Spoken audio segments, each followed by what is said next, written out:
Wow, just wow. I mean, I guess it's my fault that I allow myself to be surprised. I mean, Labour doing something really right wing isn't a shock, but you do kind of have this little thing in your mind saying, okay, well, there's got to be a limit somewhere.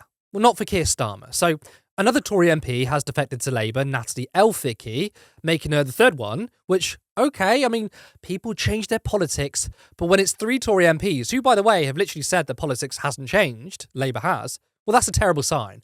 But this isn't just any moderate Tory, if one exists. This one is extremely right-wing. Natalie is an anti-union, anti-immigrant MP who also voted to make abortion a criminal offence in Northern Ireland. She attacked Starmer for being soft on immigration, saying that Labour want open borders when they obviously don't. She is on the fringes of the Tory party, and she's now been welcomed to the Labour Party. She claims there wasn't a refugee crisis, but they're all just immigrants. She said that some migrants used razor blades to get rid of their fingerprints. I mean, what the fuck?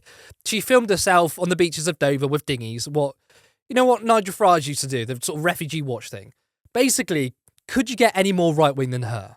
But this is Starmer's Labour Party, a party where he doesn't allow the former leader to be in the PLP, where Diane Abbott is still suspended, where really good local socialist councillors were booted out for liking a tweet. But a union-hating, refugee-bashing, ultra-conservative is allowed in. Now, if any of you are watching who still support Labour, how? Because, look, you can't say, well, we need the Tories out. I mean, Starmer's letting them in. They have no values. They believe in nothing, and they will change nothing. But it's not just her right-wing policies that's the issue. She's also a pretty bad person. Another source of controversy is Elphicke's record of defending her former husband, Charlie Elphicke, whom she succeeded as MP for Dover after he was suspended from the Conservative Party over sexual assault allegations. He was found guilty 2 years later. Shortly after his conviction, his ex-wife defended him in an interview with The Sun, saying he was attractive and attracted to women, and that made him an easy target for dirty politics and false allegations. Nice. In the summer of 2021, she became one of several Tory MPs who were given suspensions from the Commons and told to apologise for being found to have tried to influence a judge presiding over his trial. Starmer's spokesperson defended the decision to admit her to the party. It's a sign of the progress that we've made, that people recognise that on some of the key challenges facing the country, the Tories have failed, he said. Progress? What progress has he made in the Labour Party? I mean, a sexual assault defender? What really boils my blood is how Keir Starmer has proclaimed that Labour has changed. We are no longer toxic. We don't have issues with anti-Semitism. We are no longer led by extremists, whilst he literally allowed Elphicke, who tried to fix a trial, getting her ex-husband off the hook for assaulting multiple women, and then victim blaming. That's not toxic. Apart from a couple of media condemnation pieces in the media, one of them being Owen Jones, there's no media uproar. This is disgusting, and it shows the appalling moral character of Keir Starmer. And of course, the Starmer cultists have already tried to defend this, saying, well, it's smart politics. So Elphicke is standing down. She won't be the candidate at the next election, which is apparently one of the reasons which makes this okay. It doesn't. And another reason is that, well, it sticks the boot in Sunak. So, why would Starmer pass this opportunity? Labour are polling 30 points ahead of the Tories. They don't need opportunities like this. They don't need to accept deplorable people into the party and piss off their own base. This isn't smart politics. This is cowardice. And that has been Starmer's leadership in a nutshell. People think that, given the polling, Starmer has been masterful by turning things around. Well, apart from the fact that it happened because of the collapse of the Tories, it's also because Starmer has consistently bent the knee in favour of the powerful. It takes guts to be a leader of a national party and say, we will be taxing the rich, ending tax loopholes. It takes guts to not just take on the Tories, but the Labour establishment too, to not accept austerity, to not accept migrant bashing, to not capitulate on social issues.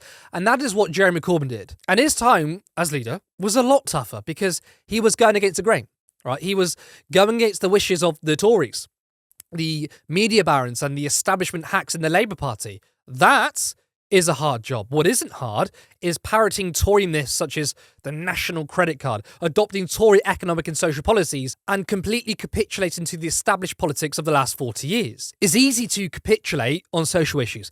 It's easy to adopt a more right-wing immigration policy. That isn't masterful smart politics. That is taking the easy way out.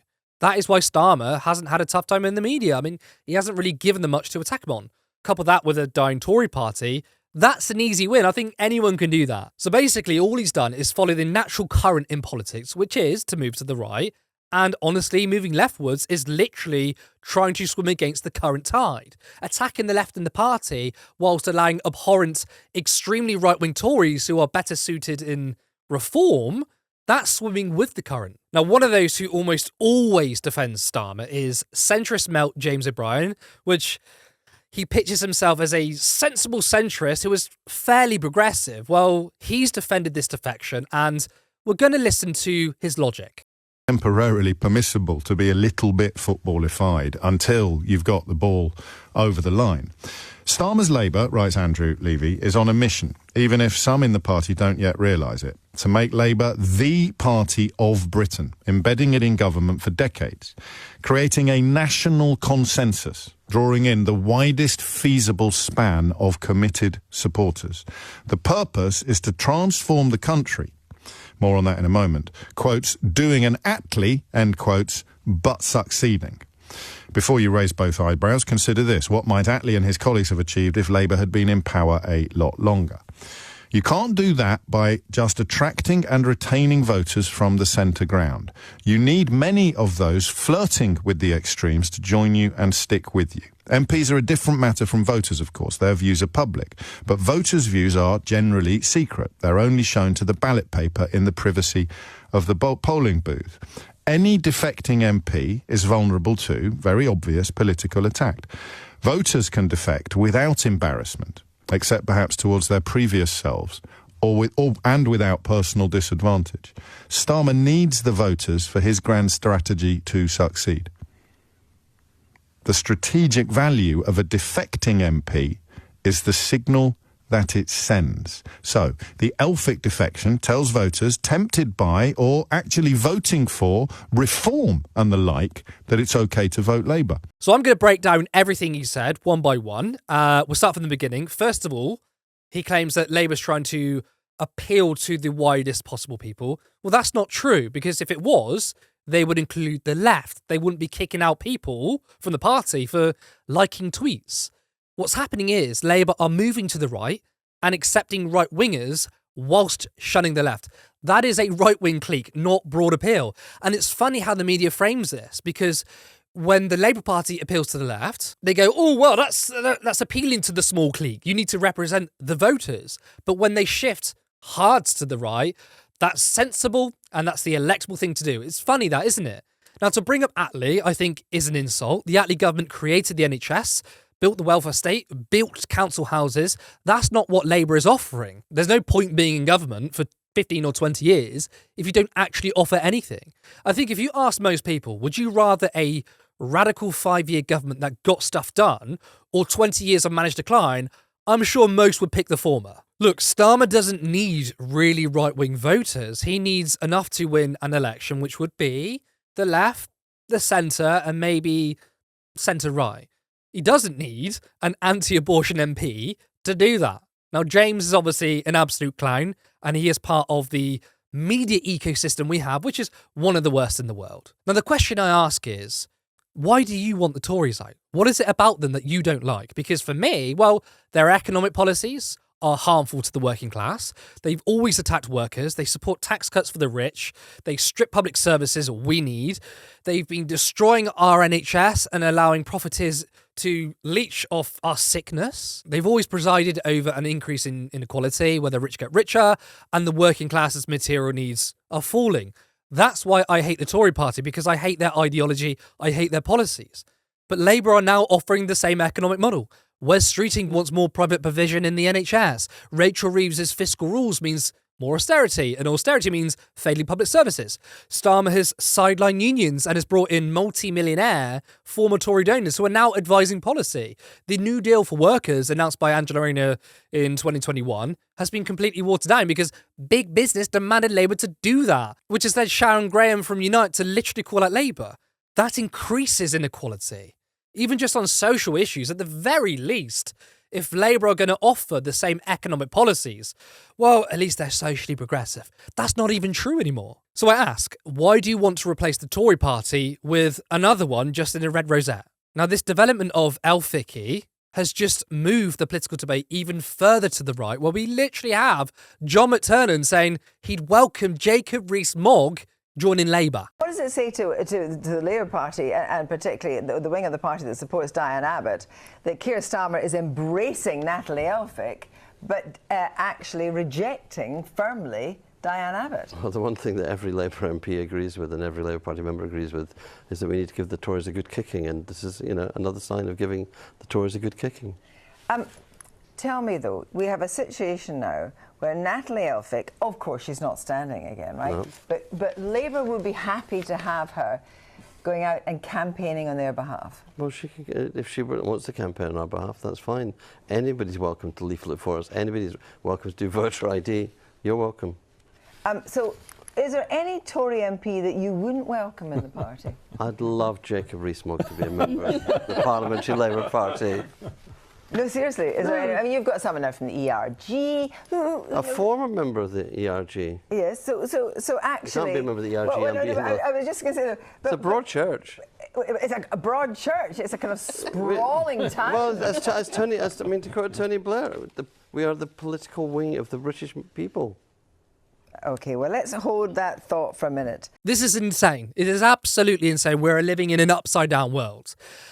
Now, look, I understand that within the Labour Party, there is a broad range of politics. You've got the anti-capitalist left to more centrist social democrats. I mean, at least that's what it should be anyway. But there should be a red line. There should be a point where people in Labour go, right, well, your politics is completely antagonistic to the very basic Labour values. But Starmer doesn't have that. He has no policy. Labour values don't matter to him. What matters to him is power. What matters is being the one in charge.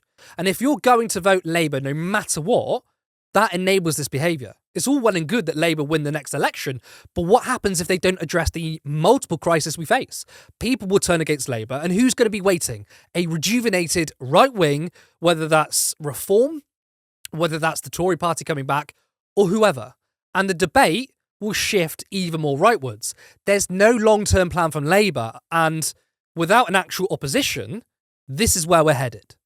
If you enjoyed this video, make sure you like and drop a comment. It's good for the algorithm, and I'm interested in what you have to say. If you're not already subscribed, please do, and hit the notification bell. You can also support this channel by becoming a member for 99p per month, and if you're feeling a little more generous, then you can support us on Patreon for £3 or £5 per month. This channel for a while has been uploading every single day, and it's quite a lot of work that is still voluntary and scheduled around my paid work. But I have so much ambition, expect in the future to see more variety in content, such as interviews and Vox Pops. But I want this to be a fully fledged media organisation where not only is this my full-time job, but to have multiple people working for Turn Left. I like to see a live show in the future, more content that delves into culture, history, and much more. But that can only be done if there's money. So please, if you can, support us in any way that's in your capacity. And thank you to existing members, subscribers, and patrons. See you next time.